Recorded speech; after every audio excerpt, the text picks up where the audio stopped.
One of the things that I get asked to explain most frequently is what actually is geomancy and geocosmology. What are they?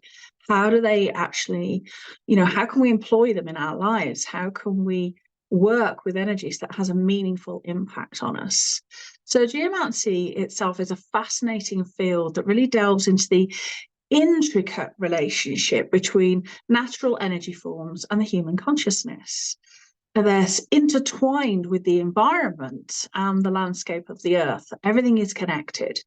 Now, at its core, geomancy is about understanding the subtle energies that permeate our surroundings and how they impact our lives. We live in many nested energy ecologies.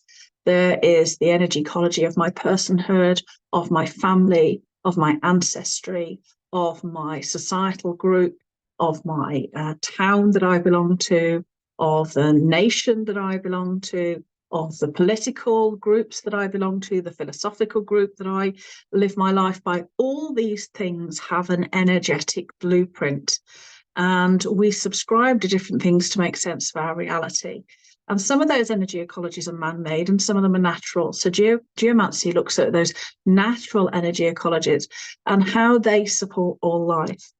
It's long been known that there are certain places in the earth that are more conducive to life than others, not simply in a physical level, but on an energetic level. So you've got to imagine that the world around us is a tapestry of energies, and each location is pulsating with its own unique frequencies and vibrations. We've all been to places that feel special and feel alive, whether it be the top of a mountain or a sacred space, but we can feel this deep connection. We have this almost reverence for the earth. And we've all been to other places that don't feel so good, and we come out feeling deflated, tired, unenergized, perhaps even emotionally down. And we recognize that those places don't support us. So geomancers seek to harness and interpret these energies to gain insight into the balance and harmony of a particular space. And by tapping into the energetic essence of a place, really, we can determine how it influences individuals and their experiences. So we may work with people in their homes to support their health and well-being. We may work with spaces that hold businesses to ensure that they are economically viable and that they bring in the return for all the effort that that person's working. We may look at boosting agricultural projects to ensure that both the farm business and the land is equally supported.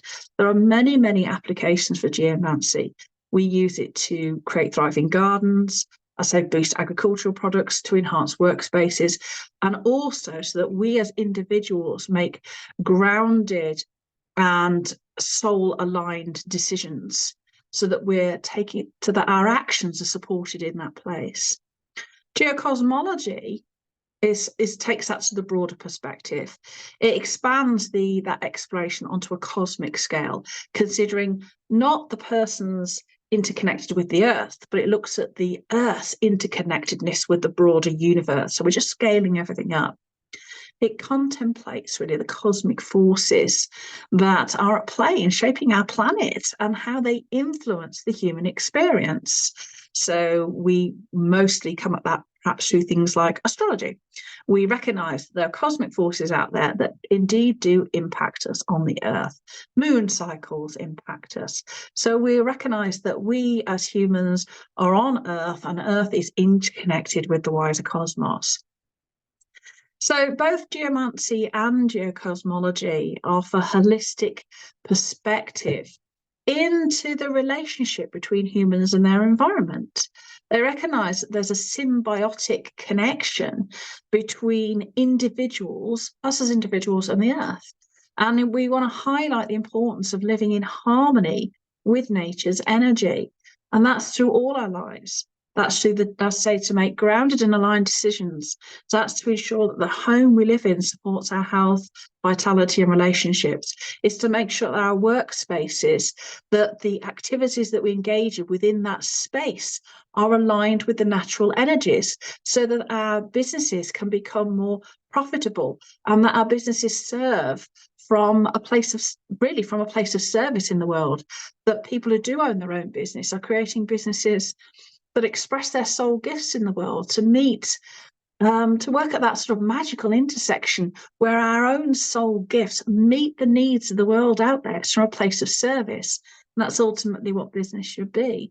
We want to boost agricultural products so that the growth of food and livestock is supported and done in the best way possible for all beings and all life. So this is what really we're ultimately trying to do. We're trying to place everything, every ecology, nested energy ecology, in right relationship with all other energy ecologies, that everything works with flow and in harmony. And that's why we tap into those energies. And geomancy is an ancient practice that was a worldwide system. And we can gain a deeper understanding of our place in the universe by understanding these energies. So, in essence, geomancy and geocosmology invite us to explore the unseen forces that shape our world and our lives.